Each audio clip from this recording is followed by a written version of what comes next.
यानी उसी काल भगवान ने दो पार्टियां बना दी, एक साकार पार्टी, एक निराकार पार्टी। अब इन दोनों को समझना है, बस और कुछ नहीं करना है। तो कबीर साहब समझा रहे हैं कि निर्गुण सरगुण द्वंद्व पसारा, दोनों पड़ गए काल की धारा। अगर इस दुनिया में कहीं कोई झगड़ा है धर्म के नाम पे, तो निर्गुण सरगुण का ही झगड़ा है। निर्गुण सरगुण का ही झगड़ा है। मुसलमान हिंदू से क्यों नफरत कर रहा है? क्योंकि वो कहता है कि हिंदू साकार की पूजा करता है, बुत परस्ती करता है, जबकि परमात्मा अल्लाह निराकार है। यही कहते हैं ना, यही झगड़ा है। लेकिन अगर दोनों इसको समझ जाएं कि निराकार क्या है और साकार क्या है, तो दोनों की गति हो जाएगी, दोनों इस भवबंधन से निकल जाएंगे। तो साहिब कह रहे हैं निर्गुण सरगुण दोनों से न्यारा, और जानेगा कोई जाननहारा। ना निराकार, निराकार क्या है? दोनों हाथों के बीच में निराकार है। इसको तुम कितना लंबा खींच लो, जितना मर्जी ले जाओ, जितना मर्जी, इसका कोई अंत ही नहीं है।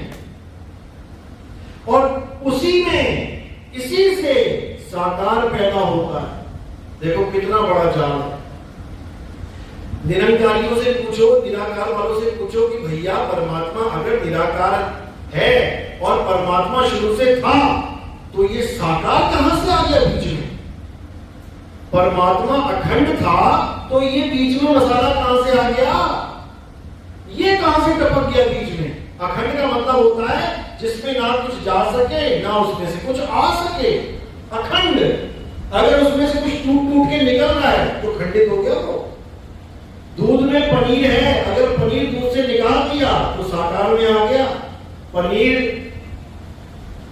चाकोर तिकोना हो सकता है, दूध चाकोर तिकोना हो सकता है क्या? दूध नहीं होगा, उसमें जो पनीर निकला है उसके तुम पीस बना सकते हो। इसी प्रकार इसी निराकार सृष्टि में ये जो साकार सृष्टि बन के आई है, ये उसी में से आई है और ये उसी में लय हो जाएगी। यानी पानी से ही बर्फ बन गई और बर्फ घुल के कहां चली गई? पानी में। बस यही झगड़ा है। अब कोई पानी को मान के बैठा है कि नहीं पानी ही सत्य है, और कोई बर्फ को मान के बैठा है नहीं बर्फ सत्य है, जबकि सत्य दोनों ही नहीं है। चक्कर ये है, सत्य क्या है? सत्य वो है जो दोनों को देख रहा है। देखो तुम्हें निराकार और साकार दोनों दिख रहे हैं कि नहीं दिख रहे हैं? जो निरंकार वाले हैं भगत, वो जान रहे हैं इस बात को कि निराकार को भी मैं देख रहा हूं और साकार को भी मैं देख रहा हूं, तो मैं निराकार साकार दोनों से न्यारा हूं। अब ना निराकार को देखना है, ना साकार को देखना है। अब किसको जानना है? खुद को। Who am I? मैं कौन हूं?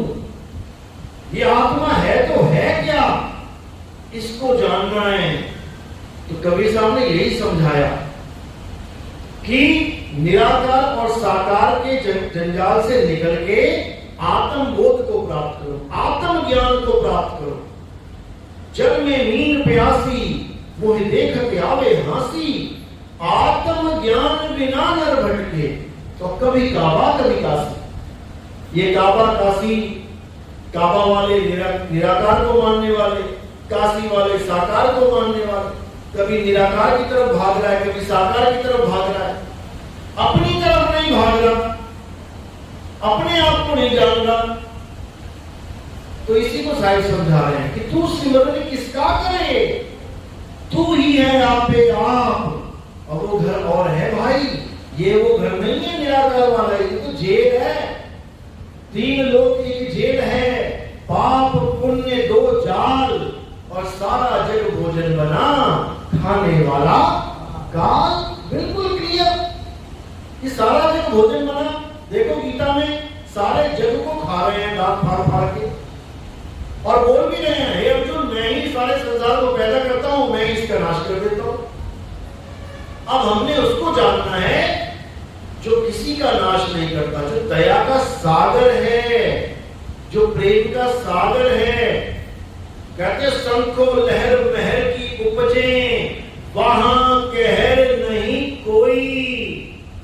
वहां कहर नाम की कोई चीज नहीं है, और यहां पर बिना कहर के कोई चीज नहीं है। तुम कहीं भी आ जाओ, जहां भी तुम अपना पैर फंसाओगे, तुम्हारा पैर पकड़ के खींच लिया जाएगा, गिरा दिए जाएंगे।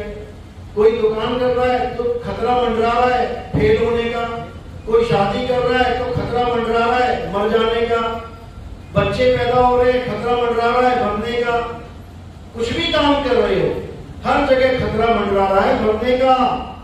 तो यानी इस दुनिया में ऐसी कोई जगह नहीं है जहां तुम निश्चिंत होकर बैठ पाओ, कोई जगह ही नहीं है।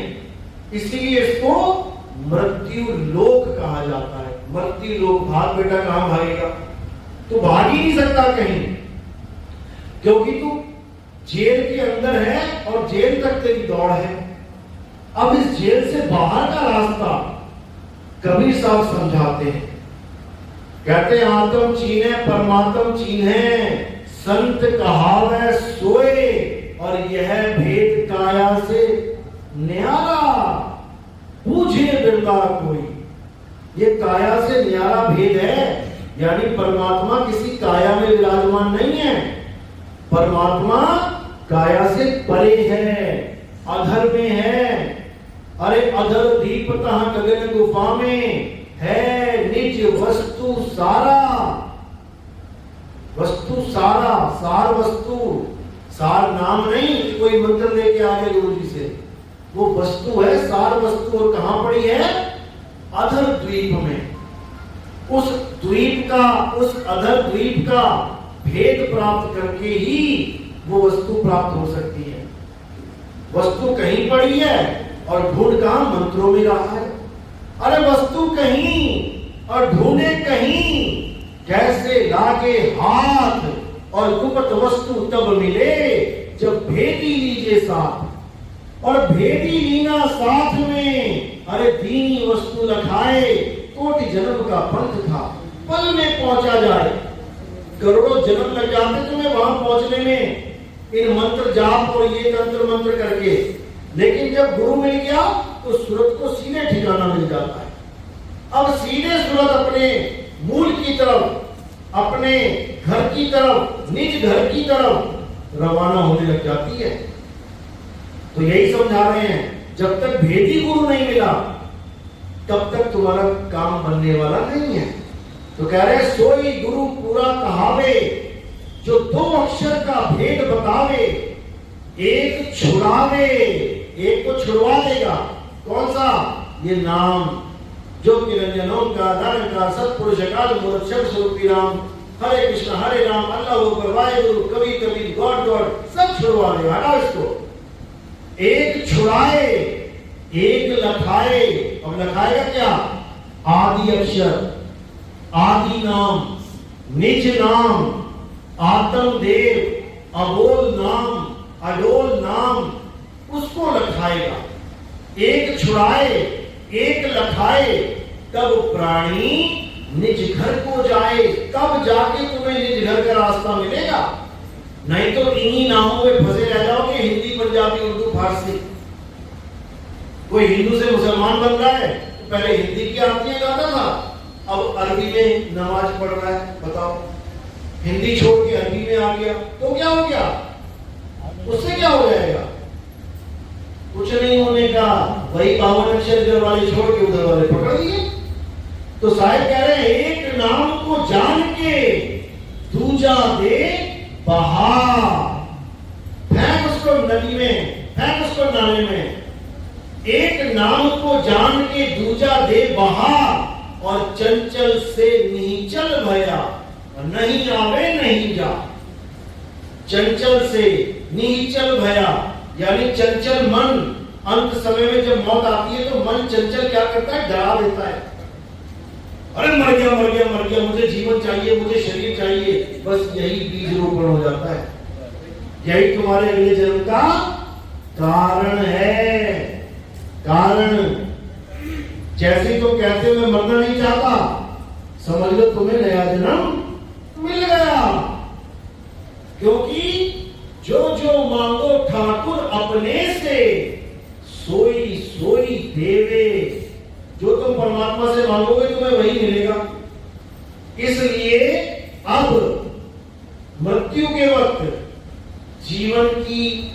इच्छा मत रखना, क्योंकि तुम सदा सदा के लिए पहले से ही जीवित हो। जो खुद सदा सदा के लिए जीवित है वो जीवन की भीख मांग रहा है। जो कभी मर नहीं सकता, ईश्वर अंश जीव अविनाशी, गाने में अच्छा लगता है। जो कभी मर नहीं सकता वो भीख मांग रहा है कि भगवान मैं जीना चाहता हूं। अरे तू मर ही नहीं सकता। कौन मरेगा? शरीर मरेगा। इस शरीर के मरने से पहले मन को मारने की विधि सीख लेना, नहीं तो अगला जन्म तैयार खड़ा है। क्यों? क्योंकि मन हुआ ना माया हुई, हरि मर मर गया शरीर, आशा तृष्णा नाम हुई। और कह गए संत कबीर, कह रहे माया मरी ना मन हुआ। ये काया तो मर गई लेकिन मन नहीं मरता। जो अंत समय में खलबली मचती है ना, बचा लो ये मन ही कर रहा है। और बचा लो करते करते कल तो शाम हो गया, लेकिन मन वैसे ही बोलता रहेगा। याद रखना, तुम्हारा शरीर हिलना डुलना बंद हो जाएगा, लेकिन तुम पूरे चेतन होगे उस वक्त भी। और ये बस यही कहेगा मर गया, तू मर गया। अब क्या चाहिए? मुझे जीवन चाहिए, अगला शरीर चाहिए। चल बेटा फिर। तो इसी को आखिरी दांव कबीर साहब कह रहे हैं कि जब कली काल के साथ तुम्हारा युद्ध होगा, तब तुमने दांव लगाना है। अब दांव कौन सा लगाना है? तो कह रहे काल के सिर पे पांव दे और सतगुरु के उपदेश, और साहिब वहां पकड़ के ले चले अपने देश। ये है दांव। इसी दांव को खेलना है तुमने। इसीलिए कबीर साहब कह रहे हैं कि सारे गुरुओं को एक मत समझ लेना कि तेरा भी गुरु पूरा, मेरा भी गुरु पूरा। ये वो खेल नहीं चल रहा है कि राधा स्वामी वाले भी 5 नाम देते हैं, जय गुरुदेव वाले भी 5 नाम देते हैं, चलो एक ही बात है, दोनों गुरु पूरे। ये वो खेल नहीं चल रहा है। अरे गुरु में भेद है और गुरु में भाव। सोई गुरु नित बंदिए, जो शब्द बतावे दाव। जो तुम्हें दाव लगाना सिखा दे वो है पूरा गुरु। और जो तुम्हें मंत्र देके सारी उम्र जपने के लिए लगा दे वो बर्बादे आलम है, बर्बाद गुरु है वो तुम्हारा जीवन का सत्यानाश करने के लिए आया है। तो कबीर साहब समझा रहे हैं, एक नाम सुख रास है और एक नाम दुख रास। एक नाम बंधन काटे और एक गल की भांस। दोनों नामों की व्याख्या है यहाँ पे। एक नाम सुख रास है, यानी एक तो ऐसा नाम है जो तुम्हें आनंद से भर देगा, और एक नाम दुख रास, एक ऐसा नाम है कि तुम्हारी त्राहिमाम करवा देगा। यानी 52 अक्षरी। तुम्हें प्यास लगी है तो तुम्हें 52 अक्षर दे दिए गुरुजी ने, लटो बेटा पानी पानी पानी, मरवा देगा तुम्हें प्यासा। और एक गुरु ने तुम्हें वस्तु का ज्ञान दे दिया, बेटा वो हैंडपंप लगा है ना, उसको 4 बार ऐसे घुमा दे, पानी आता है, पी ले जाके। कोई नाम नहीं दिया, बिना नाम जपे हैंडपंप चलाया, पानी निकाला, पी लिया। और एक बेचारा जोगी बना पड़ा है, पानी पानी पानी पानी। तो कहते हैं पानी पानी करते करते अरे प्यासा ही मर जाएगा। तो ये दुखरास नाम है जो ये 52 अक्षरी नाम लेके बैठे हुए हैं। इसको छोड़ देना है, इसको छोड़ दो। एक छुड़ाए एक लखाए, तब प्राणी निज घर को जाए। और अधूरे गुरु ने क्या बोल दिया इसको? ये ओम सोहम है, एक छुड़ाए एक लगाए, 2 अक्षर बताओ। और जीव बेचारा अज्ञानी जीव समझ नहीं पाया, फंस गया इनके चक्कर में। और लगा रहा बंदी छोड़ के नारे, जय बंदी छोड़ की जय। और बंदी छोड़ जेल में बैठे हुए 10 साल से नहीं निकल पा रहे हैं। इतनी भी बुद्धि काम नहीं कर रही है कि बंदी छोड़ कहते किसे हैं? जो तुम्हें बंधन से छुड़ा दे। और यहाँ बंदी छोड़ ही कहती बना बैठा है, तो कैसे कल्याण होगा? बिल्कुल नहीं होगा।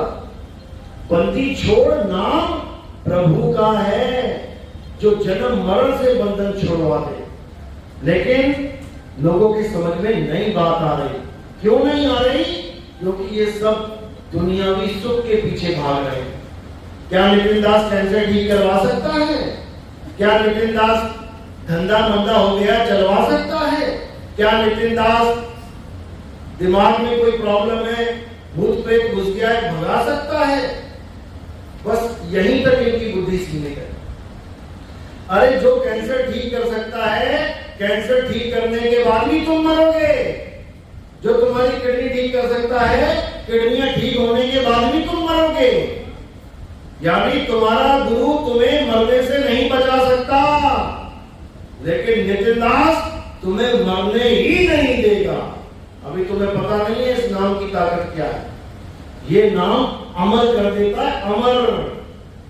प्यारे, बचना चाहो काल जाल से और चीनो शब्द हमारा, कहे कबीर अमर कर राखूं और जो निज होए हमारा।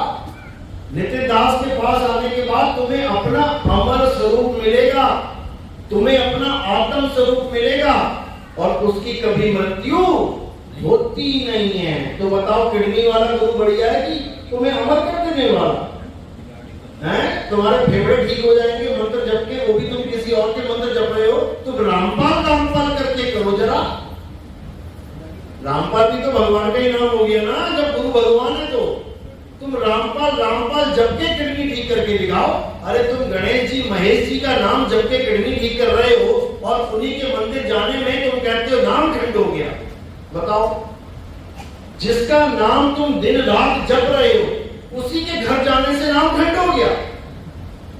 क्या बेवकूफ बना दिए इंसानों को। जिसका नाम तुम दिन रात जप रहे हो उसके मंदिर में जाके तुम उसके नाम का प्रसाद नहीं खा सकते। बताओ, उन्हीं के नाम जप के तुम्हारी काया ठीक हो रही है, उसी के जाके तुम हार नहीं पहना सकते मूर्ति पे। बताओ, तो ये सब फालतू की बातें हैं। असली चीज क्या है? आत्मज्ञान। जैसे ही आत्मज्ञान हो गया उसके बाद राम जी, कृष्ण जी, हनुमान जी, आप, हम अलग अलग रह ही नहीं जाते। नहीं कबीर नहीं धर्मदासा, अक्षर एक सब घट ही निवासा। वाही को सतपुरुष कहिए और आदि अंत अक्षर गह रहिए। अक्षर यानी अविनाशी आत्मा। जब तुम्हें बोध हो गया कि मैं भी एक आत्मा, सामने वाला भी एक आत्मा, राम भी एक आत्मा, कृष्ण भी एक आत्मा, हनुमान भी एक आत्मा, भोले शंकर भी एक आत्मा, फिर फर्क है कहां? घड़े अलग अलग हैं, माटी के घड़े अलग अलग हैं, लेकिन आत्मा रूपी जल सब में एक है। कबीर कुआं एक है और पानी भरे अनेक। बर्तन सबके न्यारे न्यारे और पानी सब में एक। बताओ, कहां फर्क रह गया? फर्क कहां रह गया? फिर कबीर साहब वाणी में समझा रहे हैं, अरे राम कबीरा एक हैं, कृष्ण करीमा एक हैं, कहन सुनन में दो। और दो करके वो जानते जिन्हें सतगुरु मिला ना दो। जब सतगुरु मिल गया तो सब एक हो गए, सभी आत्मा हो गए। कौन शरीर है यहां पे? हम सब तो शरीर छोड़ देंगे। हम सब शरीर नहीं है। शरीर तो हमारे कपड़े हैं, कपड़े पहने हुए ना, अभी देखना जाके सब कपड़े उतार के दूसरे पहन लेंगे। इन कपड़ों की क्या औकात है? कपड़े देख देख के लोग जज कर रहे हैं, वो भोले शंकर है, वो राम जी हैं, वो हनुमान जी हैं, वो फलाना है, वो दिखाना है। अरे इतना ज्ञान तो गीता में दे दिया अर्जुन को, विराट रूप में सारे रूप दिखा दिए कि बेटा ये सब घड़े मैं ही हूं। सारे घड़े दिखा दिए, लेकिन पानी नहीं दिखा पाए। अगर पानी दिखा देते तो घड़े का खेल खेल खत्म हो जाता। तो पानी किसने दिखाया है? पानी कबीर साहब ने दिखाया है। पानी दिखाना संतों का काम है, भगवानों का काम नहीं है, अवतारों का काम नहीं है। तो यही कबीर साहब बार बार समझा रहे हैं कि ऐसा गुरु ढूंढ ले भैया जिससे आत्मज्ञान हो जाए। ये मंत्र देने वाले गली गली में बैठे हैं, एक ईंटा उठाओ तो 5 मिलेंगे तुम्हें, ऐसे ऐसे बैठे हुए हैं। और मनमुखी मंत्र वो भी, किसी ग्रंथ में मंत्र नहीं है। जो ग्रंथ वाला भी दे रहा है वो भी खिचड़ी ज्ञान दे रहा है। तो बुरा हाल है। तो इसलिए कबीर साहब यही समझा रहे हैं कि अब समय आ गया है, अब वो समय आ गया है जिसके लिए सब संतों ने जिक्र भी किया और छुपा भी लिया। सबने बता भी दिया कि कलयुग में सतयुग आएगा, कोई आएगा जो सबको एक करेगा, लेकिन छुपा भी लिया, बताया भी नहीं कि वो कौन है। क्यों? क्योंकि उनको पता था जब सूरज आएगा ना तो अपने आप रोशनी हो जाएगी, बताने की जरूरत नहीं पड़ेगी, खुद ही जान जाओगे कि वो कौन सा ज्ञान है जो सारे संसार को एक कर सकता है। आज तक ना कर पाया कोई ये। कोई कहे जी कबीर पंथ एक कर सकता है, ये कितने कबीर पंथ बैठे हुए हैं, करे जरा है, करके दिखाओगे। कोई कहे जी सिख धर्म कर देगा, करके दिखाओगे। कोई कहे जी सनातन धर्म एक कर दे, करके दिखाओगे। कोई कहे जी मुसलमान सबको एक करके दिखाओ तुम्हें। कोई एक नहीं कर सकता, सब अपने धर्मों में बंट गए। अब सब अपने अपने धर्म को फैलाने में लगे हुए हैं, जबकि धर्म वो है भी नहीं, वो पंथ है, वो संप्रदाय है। धर्म तो वो होता है जो कभी बनता और बिगड़ता नहीं है। धर्म का कभी हानि होती नहीं है, धर्म का कभी नाश होता ही नहीं है। और धर्म कौन सा है? हमारा एक ही धर्म है, और वो है सत्य सनातन धर्म, जिसको हम आत्मा कहते हैं, जो बनती बिगड़ती नहीं है। आज जितने मुसलमान हैं ये सब कौन थे? ये सब पहले शिव जी के पुजारी थे, हिंदू धर्म वाले थे, सनातन धर्म में थे, लेकिन नाना प्रकार के पंथों में बट गए, हो गए अलग अलग। तो अब जो ज्ञान है ये वो ज्ञान है जिसके लिए सबने जिक्र किया। बाबा जय गुरुदेव ने कम जिक्र किया गया। बाबा जय गुरुदेव की भविष्यवाणियां पढ़ो, देखो क्या कह रहे हैं कि ऐसा पंथ चलेगा, ऐसा पंथ चलेगा, सबको एक कर देगा। खुद ही एक नहीं कर पाए सबको। लोग सोच रहे हैं वो अपने लिए भविष्यवाणी कर रहे थे, अरे वो तो चले भी गए। और कई सोच रहे हैं वो गए नहीं, वो बैठे हुए हैं अभी, तो भैया वो भी चले जाएंगे, उनको कितनी देर लगेगी, वो भी पका हुआ फली है, कोई जवान आदमी थोड़ी नहीं बैठा कि 20 साल जिएगा। समझ रहे बात को? ये सब फालतू की बातें हैं कि बाबा गुरुदेव को अंडरग्राउंड कर लिया गया, बाबा गुरुदेव मरे नहीं हैं। ये बच्चों वाली बातें बंद करो और सत्य को जानो, उसको जानो जो कभी मर ही नहीं सकता। और जो ये कह रहा है कि मैं बाबा गुरुदेव जय गुरुदेव नया बन के बैठ गया, वो भी मरेगा किसी दिन। तो क्या करोगे फिर? नया जय गुरुदेव ढूंढोगे। उसको ढूंढो जो सच में जय गुरुदेव है। कौन है जय गुरुदेव? शब्द गुरु है जय गुरुदेव। उसका कभी नाश नहीं होता, वो सदा अजर और अविनाशी है। इसलिए बोल भी दिया गया जय गुरुदेव नाम प्रभु का। इंसान का तो है ही नहीं, ये प्रभु का नाम है, इंसान का तो नाम है ही नहीं। और किसी से पूछो भैया फोटो किसकी लगी है? ये जय गुरुदेव की लगी है। अच्छा, जय गुरुदेव की लगी है। जय गुरुदेव की कोई फोटो भी हो सकती है क्या? अरे रूप न रेख न रंग, प्रभु तीन गुणों से भिन्न। वो प्रभु जिसका नाम है जय गुरुदेव, नाम प्रभु का, उस प्रभु की महिमा गा रहे हैं बाबा नानक। रूप न रेख न रंग, प्रभु तीन गुणों से भिन्न। तिसही बुझाए नानका, चित होवे प्रसन्न। कहते हैं उसकी बुद्धि में ये ज्ञान पड़ता है, परमात्मा जिस पे प्रसन्न हो जाता है। अब किस पे होता है प्रसन्न पता है? परमात्मा किस पे प्रसन्न होता है? परमात्मा उस पे प्रसन्न होता है जो किसी भी पंथ में जुड़ा हुआ हो, लेकिन सच्ची श्रद्धा से, सच्ची आस्था से, तन मन धन से उस पंथ की सेवा करता हो, उस पे प्रसन्न होता है प्रभु। उसको लगता है देखो अधूरा पंथ है, लेकिन कितनी मेहनत कर रहा है, कितनी लगन से सेवा कर रहा है, अपने शरीर की भी होश नहीं रखी है, इसको सच्चे नाम से जोड़ दिया जाए। आजा बेटा आगे। यानी एमबीबीएस में कौन आता है, भर्ती होता है जो 12वीं क्लास तक अच्छी तरह पढ़ता है, मन लगा के पढ़ता है, दिन रात पढ़ता है। जो नीचे वाली क्लास में पूरा जोर लगा के पढ़ता है और अच्छे नंबर से पास होता है, उसको ऊपर वाली क्लास वाले क्या कहते हैं? आजा बेटा तेरी कमी है, आजा। यानी जो नीचे वाले ज्ञान को अच्छी तरह ग्रहण करता है, जो अधूरे पंथ में रह के अच्छी तरह सेवा करता है, उसी के नसीब में अगला पंथ होता है। वो तो पुरानी क्लास में ना पढ़ पाया, जो 10वीं 12वीं में फेल हो गया, वो डॉक्टर क्या बनेगा?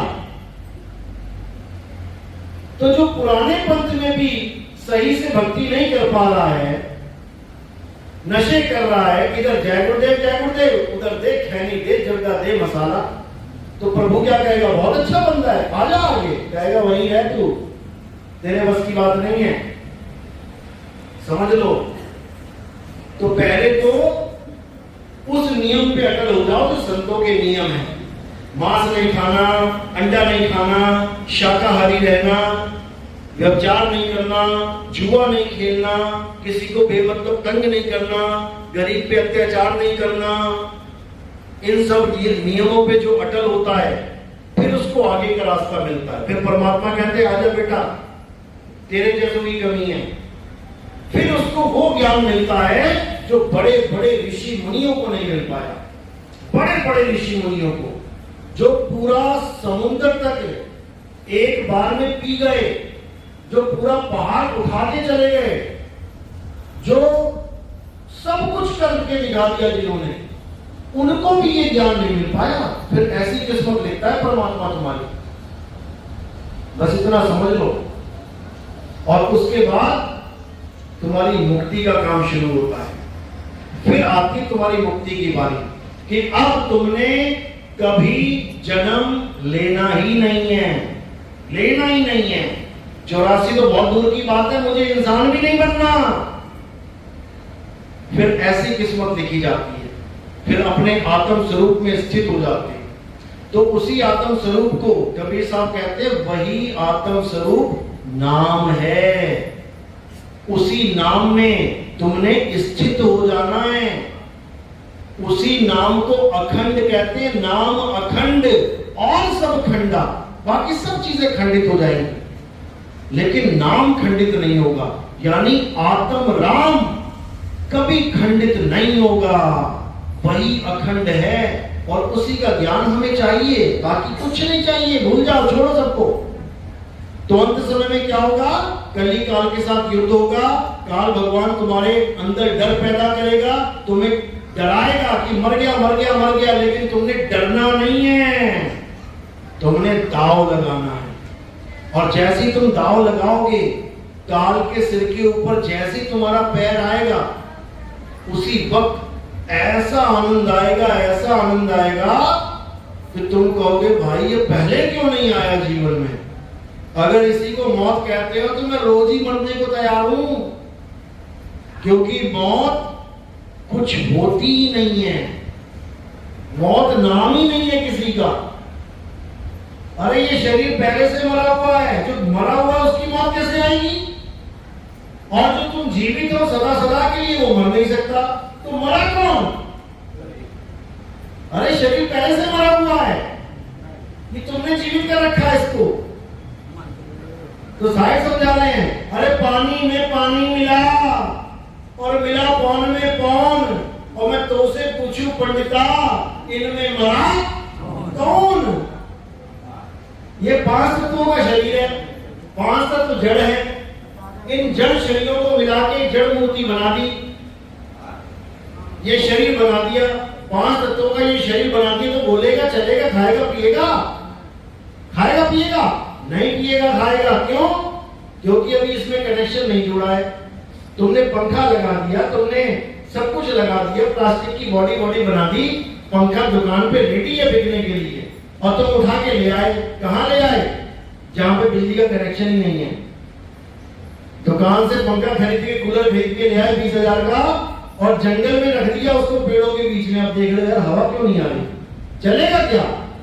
नहीं चलेगा। चलेगा कैसे? जब कनेक्शन लगाएंगे बिजली का। अब जो बिजली है वो अमर है, और जो पंखा है वो जड़ है, मरा हुआ है। अब मरे हुए पंखे को जीवन दान बिजली दे रही है खैरात में। अब इसमें मरेगा कौन? पंखा पहले से मरा हुआ है और बिजली अमर है, तो मरा कौन? मौत नाम ही झूठ है। जो कहते हैं मृत्यु अटल सत्य है, मैं कहता हूं मृत्यु से बड़ा झूठ इस दुनिया में कुछ है ही नहीं। बस तुम्हें डराने के लिए रखा गया ये नाम, मौत, काल। काल आ जाएगा, किसी का काल नहीं आएगा, किसी का काल नहीं आएगा। लेकिन तब नहीं आएगा जब तुम खुद को जान जाओगे कि मैं अकाल हूं, मैं मृत्यु से परे हूं। केवल सुनने से नहीं कि मैंने कह दिया, तुमने सुन लिया कि हो गया काम, ऐसा नहीं है। तुम्हें कुछ करना भी पड़ेगा। और क्या करना है? क्या करना है? सुरत फंसी संसार में, तासे पड़ गई दूर, और सुरत बांध स्थिर करो, आठों पहर हुजूर पास। 8 पहर में तुमने यही काम करना है। 8 पहर के बाद जितना टाइम बच जाए ना, फिर कुछ और कर लेना, लेकिन 8 पहर यही करना है। तो 8 पहर के अलावा कुछ बचेगा टाइम? नहीं बचेगा। तो इसका मतलब कुछ भी नहीं करना, और कुछ भी नहीं करना। कोई तंत्र नहीं, कोई मंत्र नहीं, कोई पूजा नहीं, कोई पाठ नहीं, कोई हवन नहीं, कोई यज्ञ नहीं, कुछ नहीं। तब समझना कि हाँ अब वो चीज मिलने वाली है। अब पता लगा नाम दीक्षा लेके, दूसरी दीक्षा लेके, गुरुजी कभी कभी दिया जला सकते हैं भगवान के आगे? हाँ जला ले। वो अंधकार में खड़ा है, तेरे दिए की जरूरत है उसे। वो अंधेरे में है, उसको तेरे दिए की जरूरत है, तब उसको दिखाई देगा कि प्रसाद रखा है कि क्या खाऊं। तो ऐसे ऐसे लोग हैं अविवेकी। जब तक तुम्हारे विवेक में 100% बढ़ोतरी नहीं होगी, 100%। 100 का मतलब है कि और कोई चीज के लिए जगह ही नहीं है। जब तुम ऐसे फ्री हो जाओगे, फ्री माइंड, कि इसके अलावा कुछ है ही नहीं, समझना तब दया होगी तुम पे। अगर तुम्हारे दिमाग में इतनी सी भी जगह है ना कि यार मंगलवार है, आज चलो हनुमान जी के दर्शन कराएं, तो तुम सारी उम्र दर्शन ही करोगे, फिर कुछ नहीं हो सकता। हमें कितना भरोसा होना चाहिए परमात्मा पे? जितना हमें अपने बाप पे भरोसा है कि ये मेरा ही बाप है। टेस्ट करवाया कभी तुमने? डीएनए टेस्ट कि देखो तो सही है मेरा ही है कि किसी और का है? किसी ने नहीं कराया होगा आज तक। जबकि मां जानती है कि वो है कि नहीं उसका। मां ये जानती है कि ये जो लड़का है, बच्चा है, ये मेरे पति का है किसी और का है। अभी डीएनए टेस्ट करा दोगे तो पता नहीं कितने लोगों के दिल टूट जाएंगे, लेकिन फिर भी हम भरोसा करके बैठे हैं कि यही मेरा बाप है।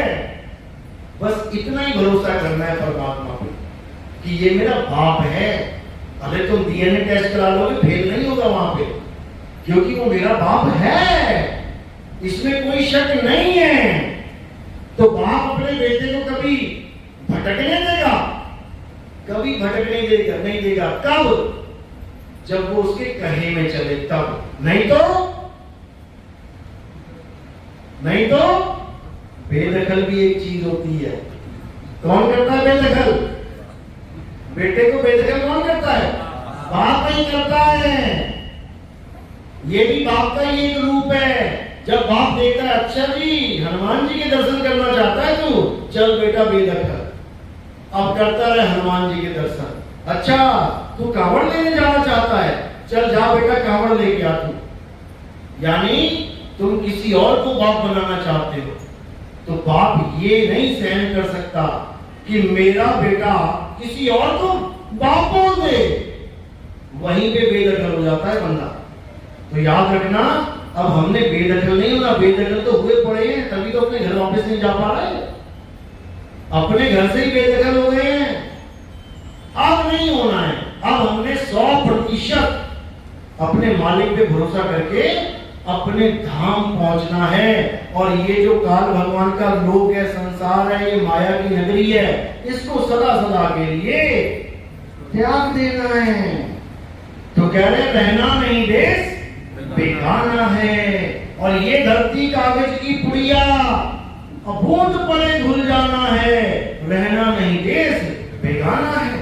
ये संसार झाड़ और झाखड़, अरे उलझ पुलझ मर जाना है। और कहे कबीर सुनो भाई साधो, सतगुरु नाम ठिकाना है।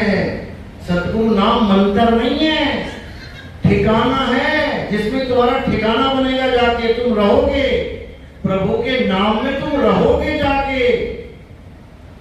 तो ये वो ठिकाना है जिसको चौथा लोक कहते हैं, जिसको चौथा पद कहते हैं, जिसको सतलोक कह देते हैं।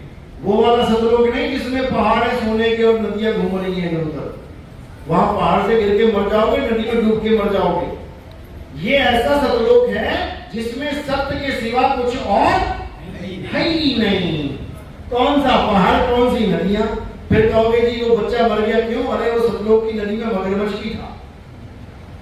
जैसे रामपाल जी कहते हैं, यहाँ पर मरने के बाद एक बार और सतलोक में पैदा होना पड़ेगा। बताओ, यहाँ मरेंगे फिर वहां पैदा होंगे? कमाल कर दी। फिर तो कहते परिवार समेत वहां जाओगे, फिर मैं पता नहीं किसके यहाँ बच्चा बन के पैदा हो गया, घरवाली किसके यहाँ पैदा हो गई, मेरे बच्चे मर के किसके यहाँ पैदा हो गए, फिर परिवार खंडित हो गया। और कौन सा परिवार ले जाने की बात कर रहे हो? ये जो इस जन्म का परिवार है वो, और जो मेरी पिछले जन्म की बीवी, उससे पहले की बीवी, उससे पहले का परिवार, वो कहां गया? फिर वो मेरा परिवार नहीं था क्या? ये सब कहानी ज्ञान है, पवित्र ज्ञान है। पवित्र ज्ञान यानी कहानी ज्ञान। काल है, दयाल है, ब्रह्मा विष्णु महेश है, ऐसे कर दिया, वैसे कर दिया, अंडा फोड़ दिया, ये कर दिया, वो, ये सब पवित्र ज्ञान। और मूल ज्ञान क्या है? आत्म ज्ञान है। आत्म ज्ञान में सूरत को समाना है, बस यही हमारा ठिकाना है। इसके अलावा और कुछ नहीं करना, ना कहीं आना, ना कहीं जाना, आपे में आप समाना। चलो, तो आज का सत्संग यही समाप्त करते हैं। और नाम दीक्षा वाले कौन है? हाथ खड़ा करो। प्रथम दीक्षा वाले, दूसरी दीक्षा वाले, चलो टाइम बताओ पहले, लाइट का टाइम देखो कितना टाइम हो रहा है? 12:02। अच्छा, आधे घंटे में काम निपटाओ सारा। चलो मेरा बैग लेके आओ। हाँ ये वाला मंत्र। तो अब जयकारा लगाइए, बोलिए परमपिता परमात्मा की जय, सद्गुरु नंदी छोड़ कबीर साहिब की जय, सभी संतों की जय, सभी भक्तों की जय, आस के आनंद की जय, सकल अंश को बंदगी साहेब बंदगी सब।